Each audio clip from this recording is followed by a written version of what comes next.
만연한 봄이 되었습니다.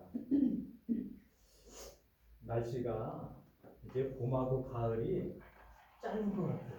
벌써 낮 이제는 더워서 그래서 이제는 밖에 연두빛으로 쫙 이렇게 세계가 연두빛 세상이 되었습니다.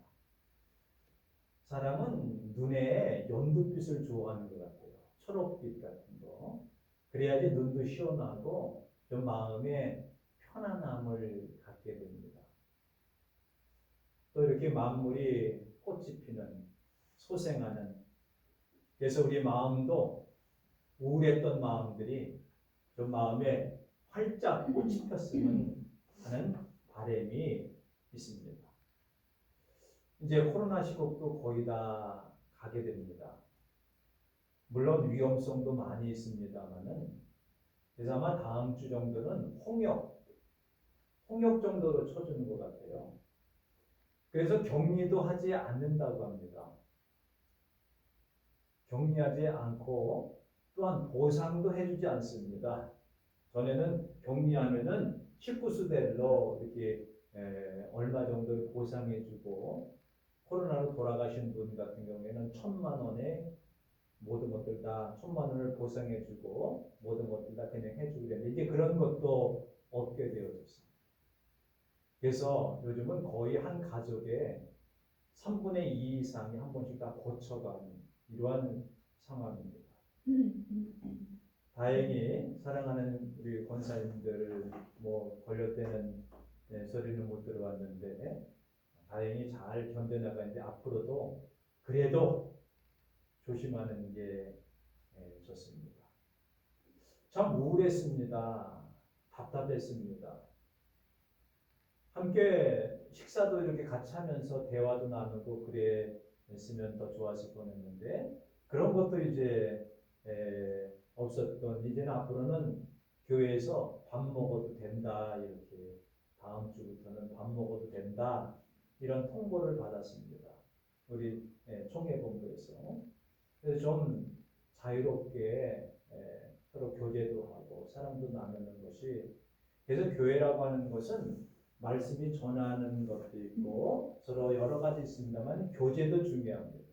서로 대화도 나누고 형편과 사정을 알아야 서로들에서 기도할 수도 있고 늘 어려운 가운데서라도 힘이 되어지는 것은 어떤 때는 그 가족이 힘이 되어집니다만은 서로 나를 위해 기도해주고 있다라고 하는 성도들 간의 아름다운 중보의 기도가 매우 소중한 때라고 생각이 됩니다. 우리 하나님은 은혜가 충만하신 분입니다. 하나님은 우리를 늘 사랑하시는 분입니다. 늘 우리 보호하시고 우리를 지켜주시고 어디 가는 늘 함께 하셔서 우리의 생각을 하시고 우리의 마음을 하시고 우리의 계획도 알고 계시기 때문에 사랑스러운 하나님의 자녀들을 눈동자같이 사랑하고 계십니다. 그래서 모든 하나님을 바라보는 시각에 초점이 어디 있느냐라고 할 때에 하나님이 나를 사랑하고 계시다. 하나님께 나를 귀하게 보고 계시다. 하나님께서 나를 끝까지 지켜주신다. 답답하고 힘들 때에도 우리 옆에 계셔서 나를 안아주시고 나를 쓰다듬어 주시고 나를 어루만져 주시는 하나님이심을 우리는 생각할 때 위로가 되어집니다.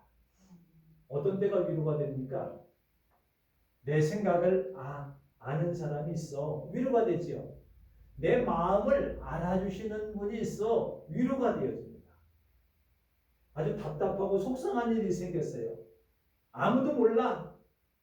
이거는 남편도 자식도 새끼도 다 몰라. 그러면 어떻게 해요? 위로가 되질 않아요. 근데 아무 내가 어떠한 현실에 처한다 할지라도 하나님께서 나를 알아주신다. 다른 사람은 모른다 할지라도 하나님의 내 마음을 알고 계시다. 참 위로가 되어집니다. 위로가 되어졌다는 건 뭡니까? 힘이 되어진다는 거예요. 나의 힘이 되신 여호와여 내가 주를 사랑하나이다. 또 고백을 하게 되죠. 그래서 하나님이 우리에 대한 우리 자신들에 대한 시발점이 어딨느냐? 초점이 어딨냐? 하나님의 사랑부터 시작이 되어지는 겁니다. 그 사랑 가운데는 용서가 있고 사랑 가운데는 불쌍히 여기는 측은지심이 있습니다. 그래서 여러 자식들이 많이 있더라도 약한 자식을 더 측은하게 여깁니다.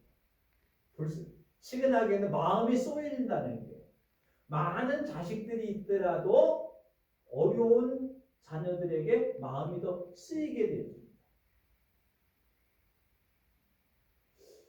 왜 그러냐 보니까 부모님들은 하나님을 닮으셨기 때문에 하나님의 성품이 그렇기 때문에 그래서 우리가 하나님 앞에 제일 가까이 갈 수 있는 방법이 어딨냐? 라고 할 때에 나 필요 없어요. 이러면 나 혼자도 잘 살 수 있어요. 나 혼자도 잘 해낼 수 있어요. 그러면 하나님 앞에 가까이 가기가 힘들어요. 또 어느 때 가까이 갈 수 있느냐? 하나님 나는 부족해요. 나는 할 수가 없어요. 나는 약해요. 나는 힘이 없어요. 내가 할 수 있는 것들은 너무나 부족해요. 하나님 도와주세요. 나를 좀 불쌍히 여겨주세요. 하나님 앞에 겸손하게 나는 죄인입니다. 나를 불쌍히 여기시옵소서. 나는 죄인입니다. 나를 떠나시옵소서. 나는 죄인입니다. 감히 얼굴을 들어서 하나님을 바라볼 수가 없습니다. 이럴 때 그래 너 원래 그런 놈이야 이러지 않으세요. 그럴 때 하나님의 마음에 어떻게 뜨거워지죠. 그래서 불쌍히 여겨주세요 라고 할 때 하나님께서는 뒤돌아 보십니다. 성경에 보면은 많은 병자들 또 약한 자들이 주여 나를 불쌍히 여기시옵소서 사람들이 방해가 많은데도 외칠 때에 예수님께서 그 자리에 멈춰주셨어요. 그리고 뒤돌아보세요. 내 소원이 뭐냐? 예, 내가 병 낫기로 한다. 내 믿음대로 될지어다. 왜요? 불쌍히 여기소서. 왜냐하면 하나님의 성품은 자비하십니다. 이 자비라고 하는 것은 뭐하고 되면 사랑이세요. 하나님의 자녀들이 고통을 받고 어려운 일들 그냥 눈 감고 못 본 척하지 않았어요. 왜 기도하는 것도 마찬가지입니다. 우리 마음에 좀 간절함이 있어야 합니다. 간절함이라고 하는 것은 하나님을 향한 나의 마음이 간절하다는 거죠. 나는 내 힘으로 하기가 너무나 어렵습니다. 나는 할 수 없지만 하나님께서 도와주셔야만 할 수가 있습니다. 라고 고백을 할 때에 그래 내가 도와주마. 나는 너무나도 힘들어서 다른 사람이 나를 괴롭히기 때문에 힘들어. 내가 너를 보호해주마. 오늘 본문의 말씀은 거기 제목에 보면은 예루살렘의 회복이라고 하는 성경에 보면 예루살렘의 회복이라고 적혀 있죠. 회복. 이 성경 내용에 보면은 이스라엘 백성들이 애굽에서 탈출해서 이제 바벨론 오랜 동안 살던 바벨론으로 포로로 잡혀가게 되어지는데 그 가운데서도 하나님께서 너희들에게 은혜를 베푸시고 너희를 구원해 주시겠다. 그리고 너희를 건져 주시겠다라고 합니다. 그리고 바벨론에서 자유하게 해주시겠다. 해방시켜 주시겠다. 그리고 너는 나와 약속한 언약의 백성이다. 그 언약은 뭐예요? 나는 너의 하나님이 되고 너는 나의 백성이 될 것이다. 약속이에요. 나는 너의 아버지가 되고 너희는 내 아들이 될 것이라는 약속이에요. 나는 너의 목자가 되고 너희들은 나의 양떼들이 될 것이라고는 약속입니다. 그러니까 하나님과의 관계는 무슨 관계예요? 보통 이렇게 표현합니다. 생명관계입니다. 왜? 생명관계는 하나님 없으면 죽은 거와 다를 바가 없다라는 거예요. 하나님과 나와의 관계는 생명의 관계예요. 생명. 어머니 뱃속에 태아가 있습니다. 그럼 어머니를 통해서 탯줄이 있잖아요. 탯줄을 통해서 모든 영양과 그 다음에 숨 쉬는 것 모든 것들 다 공급해 줍니다. 어머니가 뭘 먹느냐에 따라서 태아에 있는 아이도 그걸 그 영양분을 먹게 되어지죠. 어떤 그 영양소가 들어야겠죠. 엄마가 무슨 생각을 하느냐에 따라서 이 태아에 있는 아이들이 무슨 생각을 하느냐. 그래서 태교라고 하는 것들 있지 않습니까? 태교. 그래서 아이를 갖게 되어지면은 옛날에는 먹지 말고 먹을 거 이런 거 많이 따졌잖아요. 이렇게 달려 이렇게 붙어 있는 거 먹지 말라, 뭐는 먹지 말라, 애가 그렇게 나올지도 모른다. 그래서 그런 거 먹지 말라고 그랬던 기억들이 있어요. 선생님 맞죠? 이렇게 이 손가락이 붙어 나오니까 그거 뭘 먹지 말라는 게 생각도 조심 생각하라. 그다음에 요즘은요 태교 음악이라는 게 있어요. 엄마가 아이를 가지면은 음악을 틀어놓고 명상을 한대. 그러면 음악이 잘 들으면 이걸 누가 들어? 뱃속에 있는 아이가 그걸 듣고 음악성이 발달한다는 거예요. 그러니까 이것이 탯줄이 끊어지면은 아이는 아무것도 할 수 없는 거예요. 하나님과 나와의 관계는 생명 관계예요. 사랑의 관계예요. 어떻게 보면 분신이라고 할 수도 있죠. 그래서 어머니들은 자녀들을 가리켜서 암만 못되게 놀아도 내 새끼 내 새끼 내 새끼 하면서 키워요. 사내들은 별로. 물론 그런 아버지도 있습니다만 아버지들은 덜해. 지가 지 뱃속으로 안 나가서 그런지 몰라도 엄마들은 그 아픔과 생명을 내놓고 아이를 낳기 때문에 더 애착입니다. 하나님과 우리는 생명관계로 약속이 되어지는 거예요. 끊을 수가 없는 거죠. 그래서 바울은 누가 그리스도의 사랑에서 끊으리요. 핍박이나 환난이나 기근이나 위험이나 칼이라도 우리 예수 그리스도 안에 있는 사랑에서 끊을 자가 없느니라. 장래일이나 미래일이나 천사들이라고 할지도 하나님의 사랑에서 끊을 수가 없다. 그만큼 하나님과의 생명관계잖아요. 이스라엘과의 관계가 영적 이스라엘은 우리와의 관계도 마찬가지입니다. 어떤 관계입니까? 축복의 관계입니다. 그래서 부모가 자녀들 늘 축복을 해줘요. 축복 기도를 해줍니다. 할머니가 손자 괜히 자는 손자 머리끄댕이를 잡고 뭐라 그럽니까? 하나님 이 자식이 훌륭한 인물 되어주기를 합니다. 왜 머리끄댕이를 잡고 흔들어요? 잠 깨게. 왜? 사랑스럽게 복을 주기를 원하기 때문에 자녀가 잘 되기를 원하는 거죠. 하나님께서 이스라엘 백성들이 잘 되기를 원하지만 이스라엘 백성들이 삐뚤어 나가니까 하나님께서 그들에게 은혜가 계속해서 왜 성경에는 항상 그래요. 성경의 표현은 과거에 사랑했어. 지금은 아니야. 앞으로 사랑할 거야. 이게 아닙니다. 과거에는 미워했어. 지금은 사랑했어. 앞으로도 사랑할 거야. 이것도 아닙니다. 과거에는 사랑했어. 지금도 사랑해. 앞으로 안 사랑할 거야. 이게 아닙니다. 성경에 나와 있는 언어 구조에 보면은 과거에도 그랬고 과거에도 은혜를 베풀어 주셨고 지금도 은혜를 베풀어 주시고 앞으로도 은혜를 베풀어 주는 건 계속해서 이어져 나가는 표현이 한국에는 그런 표현이 없어요. 근데 이 히브리어 헬라에는 과거 분사 뭐 이런 거 있잖아요. 완료 분사 뭐 그런 거 이제 영어 공부할 때 보면 과거 완료 현재 분사 뭐 이런 게 있어요. 어떤 의미냐면은 과거에도 은혜를 베풀었어.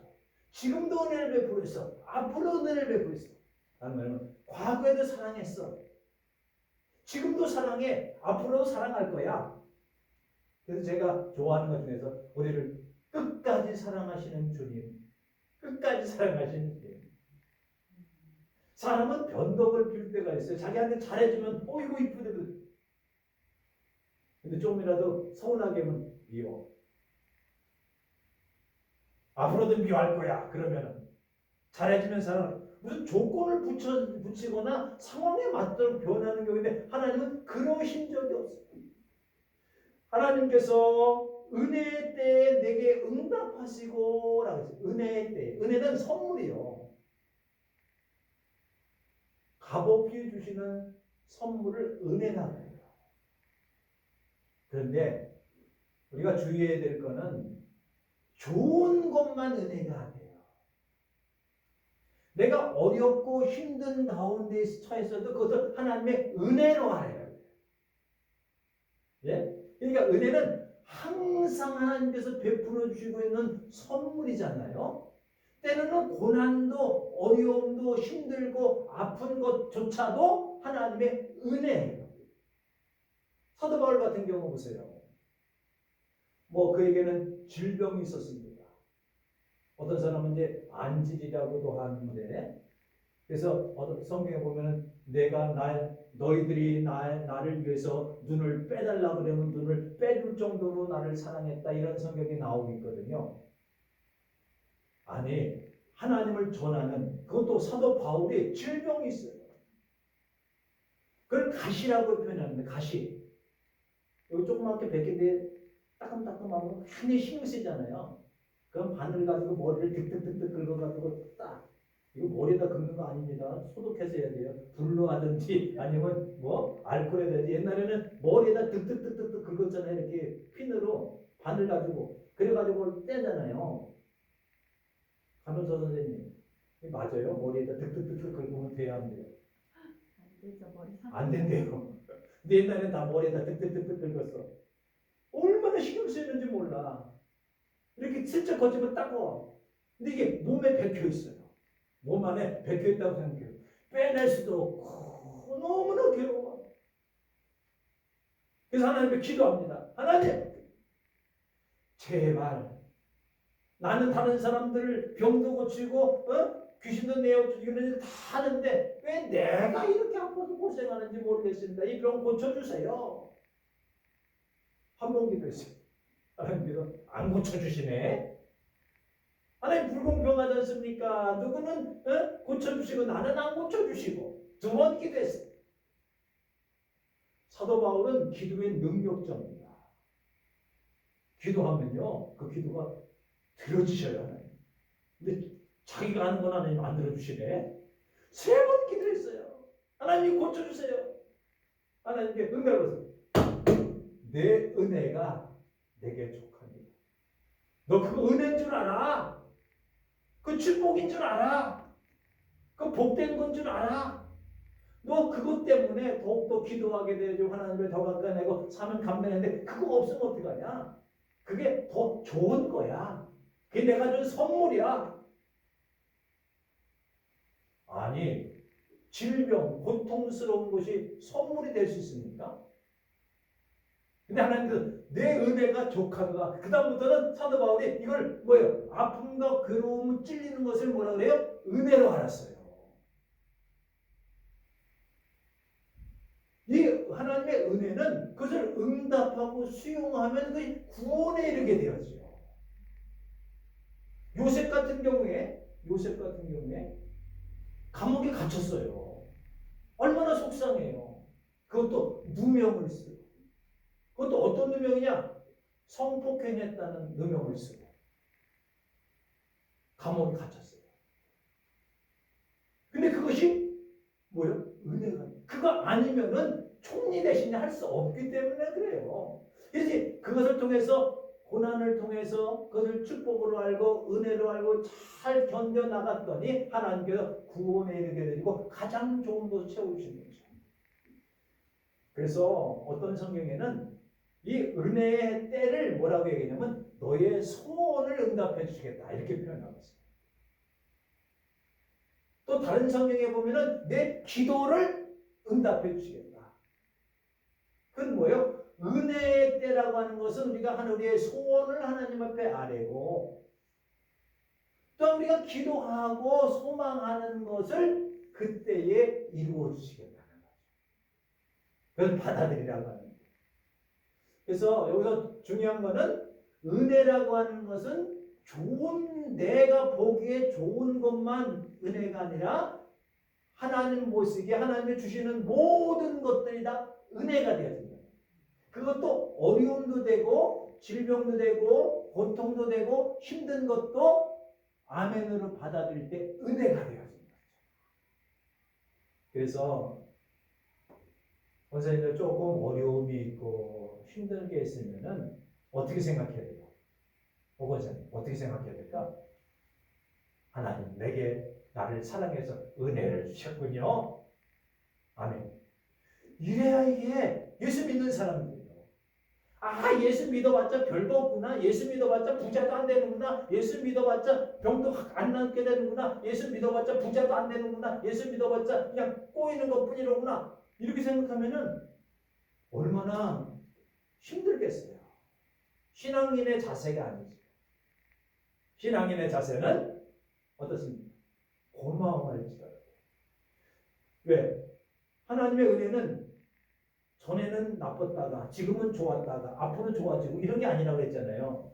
계속해서 다 은혜를 베풀어 주고 그래서 구원을 이루게 해 주실 것이다 라고 말씀을 해주고 있는 것입니다. 그래서 이 사도 바울은 이것을 인용해서 뭐라고 얘기하냐면은 고린도 후서 6장에 보면은 이렇게 표현하고 있어요. 우리가 하나님과 함께 일하는 자로서 너희를 권하노니 하나님의 은혜를 헛되이 받지 말자. 하나님의 은혜를 헛되이 받지 말자라고 하는 것은 하나님 모든 상황에 있을 때 이것을 감사함으로 받으라. 고난도 어려움도 힘듦도 헛되이 받으면 어떻게 돼요? 왜 이래 이럴 거네요. 근데 감사함으로 받으면은 귀중하게 받으면 예 감사합니다. 그러면서 오늘 본문의 말씀을 인용하면서 지금은 은혜 받을 만한 때요 보라 지금은 구원의 날이로다. 내 직분을 잘 감당하는 데 있어서 이것을 받아들일 때 은혜로서 받아들일 때에 사도 바울이 불평을 하지 않습니다. 병들었다고 불평하지 않아요.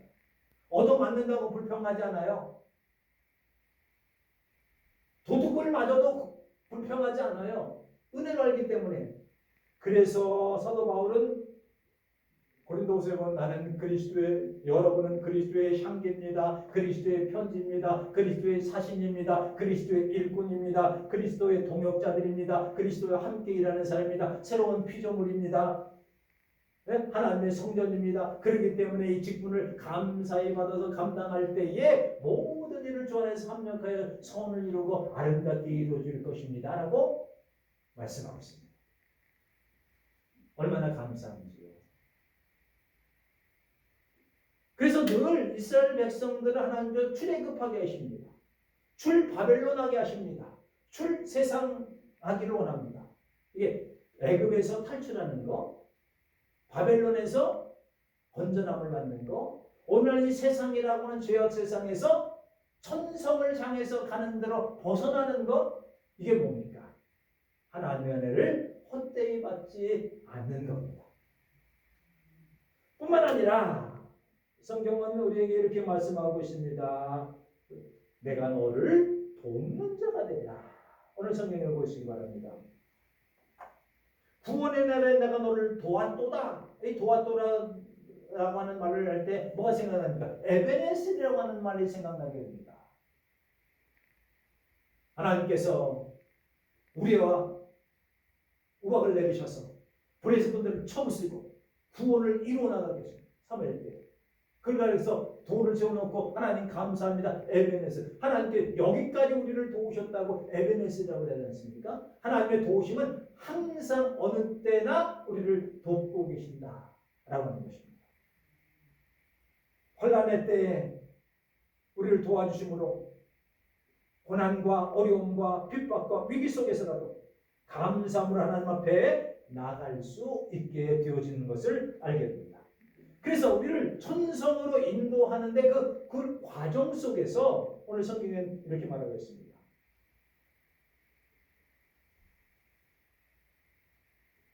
구절 같은 게 보면 잡혀있는 자들의 길을 나오라. 갇힌 자에게 자유함을 주신다는 거예요. 갇힌 자에게 자유함. 갇혀있으면 얼마나 답답합니까?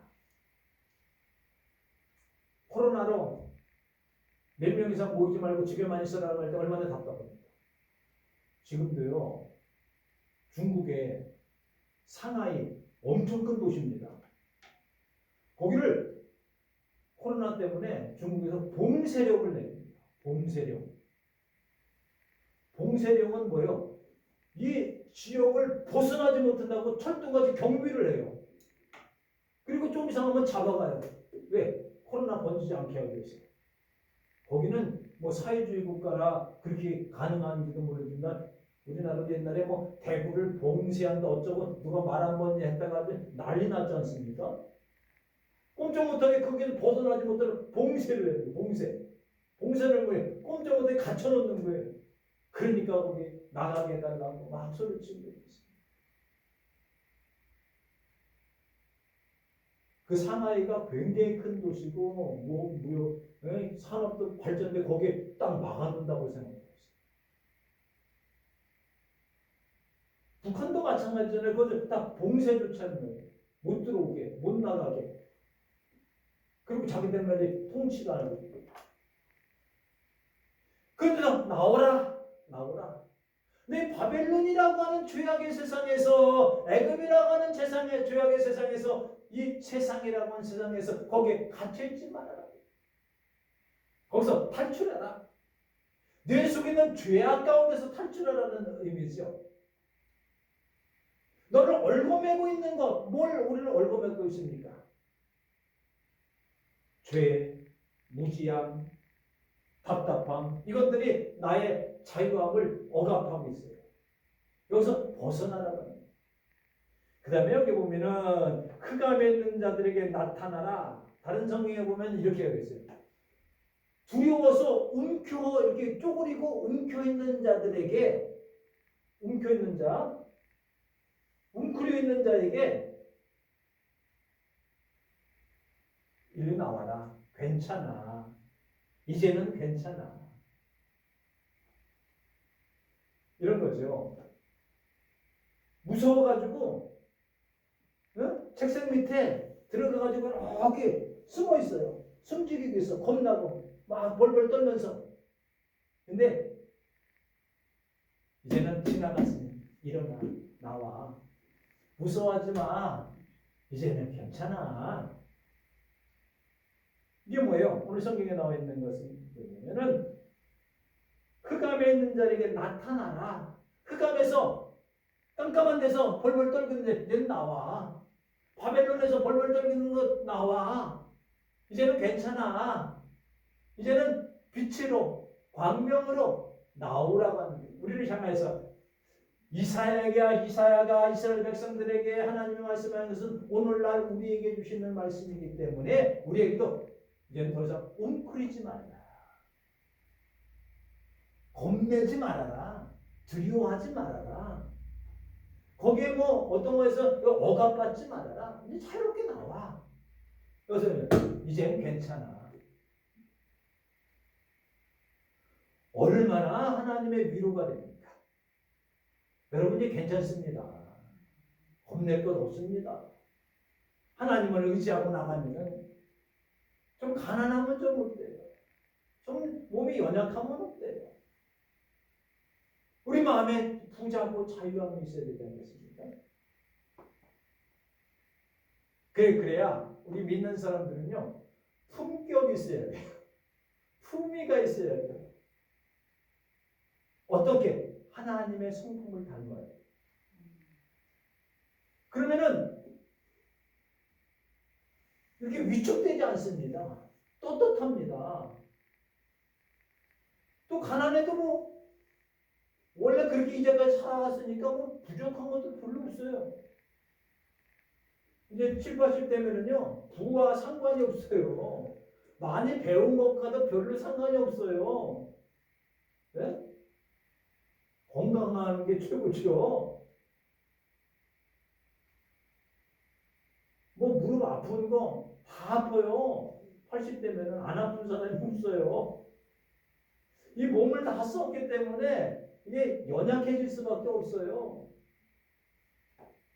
그리고 뭐 우리는 떳떳합니다. 왜? 주님의 마음을 갖고 있기 때문에 부족한 것이 별로 그렇게 많지가 않아요. 많은 것 같지만. 그리고 여기 보니까 다들 이곳저곳에 모이고 오게 하는 데 있어서 불볕 더위나 그런 것들이 너를 상하지 못할 것이다.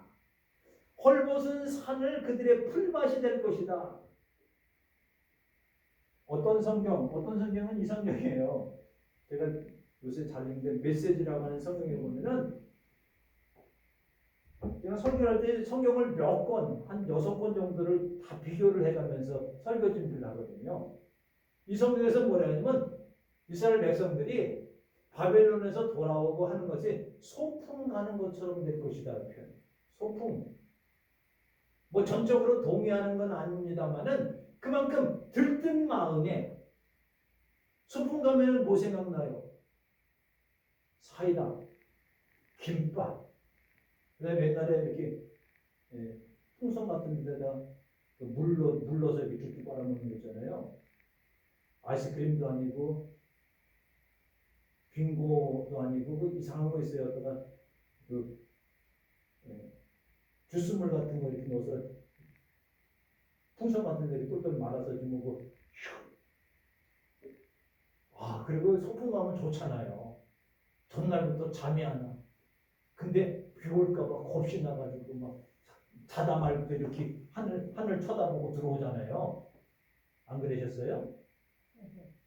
왜 그러냐? 좋아서. 네? 우리가 가는 길이 좀 하나님의 기대를 가지고 하나님 나에게 잘해줄까는 기대와 소망을 가지고 가보세요. 어떻게 사는 것처럼요? 소풍 가는 거죠.